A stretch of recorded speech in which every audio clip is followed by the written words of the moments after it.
তো good afternoon সবাইকে। তো এই যে দেখো ছাদের অবস্থা, ঘরে তো ঠিক করে নিয়েছি, বাট ছাদের এই গাছগুলোর অবস্থা খুবই খারাপ হয়ে রয়েছে। এগুলো ফুল এসছে, এই ফুলটা ভালো, বেশ গন্ধ সুন্দর বেশ। আর এই গাছগুলোর অবস্থা দেখো, সব গাছপালা পাশ থেকে বৃষ্টিতে অবস্থা প্রচণ্ড খারাপ।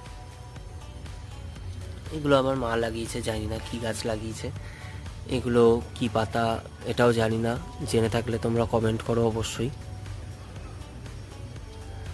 আর এটা হলো এই, আমি তো প্রথমে এটাকে ভেবেছিলাম হয়তো কোনো এই কি বলে লজ্জাবতী গাছ টাছ হবে, তো না, তো অ্যালোভেরা এগুলো, এরও অবস্থা খারাপ। টোটাল অ্যাকচুয়ালি অনেক দিন ধরে মেনটেন না হলে যা হয়, এই জিনিসগুলো প্রচণ্ডভাবে খারাপ হয়ে রয়েছে, এগুলোকে কাটতে হবে। ছাদে